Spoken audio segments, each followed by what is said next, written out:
কেউ কেউ বলে মোবাইল ফোনে কথা বলি মোবাইল ফোন গরম হয়ে যায়, আবার কেউ কেউ বলে মোবাইল ফোনে গেমস খেলি মোবাইল ফোন গরম হয়ে যায়, আবার কেউ কেউ বলে মোবাইল ফোনে নেট ব্রাউজিং করি মোবাইল ফোন গরম হয়ে যায়। আমরা তো মোবাইল ফোন কিনে থাকি কথা বলার জন্য, নেট ব্রাউজিং করার জন্য বা গেমস খেলার জন্য।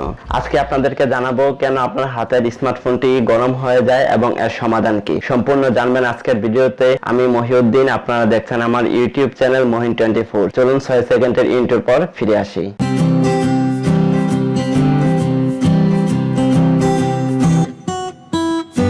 মোবাইল ফোন গরম করার জন্য যে যন্ত্রাংশটি বেশি কাজ করে থাকে তার নাম প্রসেসর। প্রসেসরে ছোট ছোট ইলেকট্রন থাকে। প্রসেসরে যখন চাপ প্রয়োগ হয় তখন ইলেকট্রনগুলো ঘর্ষণের ফলে প্রসেসর গরম হয় এবং আপনার মোবাইল ফোনটি গরম হয়ে ওঠে। প্রসেসর যত বেশি কাজ করবে মোবাইল ফোন তত বেশি গরম হবে। প্রসেসরে যত বেশি চাপ কম থাকবে এবং আপনার স্মার্টফোনটি তত কম গরম হবে। দ্বিতীয়ত যে কারণে আপনার মোবাইল ফোনটি গরম হয়ে থাকে তা হচ্ছে ব্যাটারি।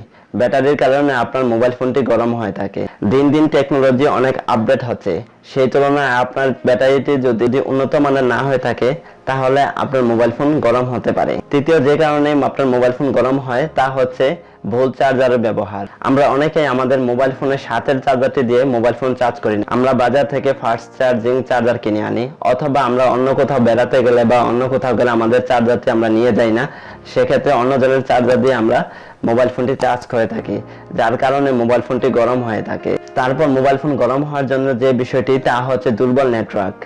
আমি নিজে দেখেছি আমার মোবাইল ফোনে যখন 2G অথবা 3G থাকে তখন মোবাইল ফোনটি তুলনামূলক অনেকটা গরম হয়ে যায়, আর যখন আমার মোবাইল ফোনে 4G থাকে তখন আমার মোবাইল ফোনটি তুলনামূলক অনেকটা কম গরম হয়।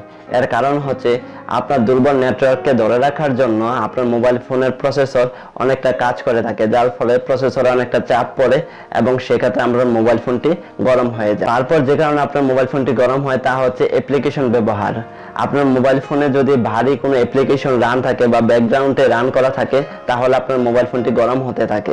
আপনার মোবাইলে যদি খুব ভারী মানের কোনো গেমস অথবা কোনো সফটওয়্যার ইনস্টল করা থাকে এবং সেগুলো ব্যাকগ্রাউন্ডে রান করতে থাকে তাহলে আপনার মোবাইল ফোনটি অবশ্যই গরম হবে। এবং আপনার মোবাইল ফোনটি যদি চার্জ অবস্থায় ব্যবহার করেন তাহলে আপনার মোবাইল ফোনটি অতিরিক্ত গরম হবে। এর কারণ হচ্ছে আপনার প্রসেসরে তখন অনেক চাপ পড়ে। আপনি যখন একদিক দিয়ে মোবাইল চার্জার দিচ্ছেন, অন্য দিক দিয়ে আপনি মোবাইল টিপে মোবাইলের চার্জ নষ্ট করছেন, তখন প্রসেসরে অনেক চাপ প্রয়োগ হয়, যার ফলে আপনার মোবাইল ফোনটি অতিরিক্ত গরম হয়ে যায়। তারপরে যে বিষয়টা আপনার মোবাইলের ফাংশন, আপনার মোবাইলে যে ফাংশনগুলো আছে ব্লুটুথ, ডাটা, তারপর লোকেশন বা জিপিএস, তারপরে আপনার ফ্ল্যাশ লাইট, এগুলা যদি অন করা থাকে বা ওয়াইফাই যদি অন করা থাকে আপনারা জানেন যে প্রতি একটু পর পর আপনার এইগুলো রিফ্রেশ হতে থাকে, যার ফলে আপনার মোবাইলে একটা চাপ প্রয়োগ থাকে, যার ফলে আপনার প্রসেসরটি গরম হয় এবং আপনার মোবাইল ফোনটি গরম হয়ে থাকে।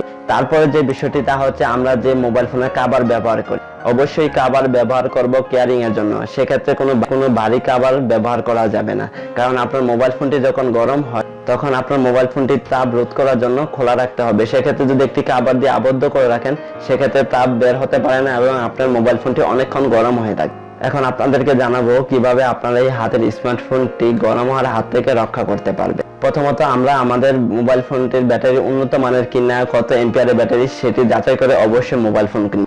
দ্বিতীয়ত আমরা সবসময় একটি ভালো নেটওয়ার্ক ব্যবহার করার চেষ্টা করব। সেক্ষেত্রে আপনি যে কোম্পানির সিমটি দিয়ে ডাটা ইউজ করেন, যে কোম্পানির সিমটি ব্যবহার করেন সেই কোম্পানির সিমটি আপনার এলাকায় ভালো নেটওয়ার্ক দেয় কিনা সেটি অবশ্যই খেয়াল রাখবেন। তৃতীয়ত অবশ্যই আপনার হ্যান্ডসেটটির সাথে যেই চার্জারটি দেওয়া হয়েছে সেই চার্জারটি ব্যবহার করার চেষ্টা করবে। তারপর যে বিষয়টি তা হচ্ছে আপনার মোবাইলে যদি এক্সট্রা বা আননোন বা আপনার প্রয়োজনে এরকম কোনো সফটওয়্যার ইনস্টল করা থাকে সেগুলো অবশ্যই ডিলিট করে দিবেন। সেক্ষেত্রে আপনার মোবাইল ফোন অনেকটা কম গরম হচ্ছে। আমরা অবশ্যই চার্জ দেওয়া অবস্থায় আমাদের স্মার্টফোনটি ব্যবহার করব না, সেক্ষেত্রে আপনার মোবাইল ফোনটি অবশ্যই ধীরে ধীরে নষ্ট হয়ে যাবে এবং আপনার ব্যাটারি ফুলে যাবে অথবা আপনার প্রসেসরটি নষ্ট হয়ে যাবে, সেক্ষেত্রে আপনার মোবাইলটি বাদ হয়ে যেতে পারে।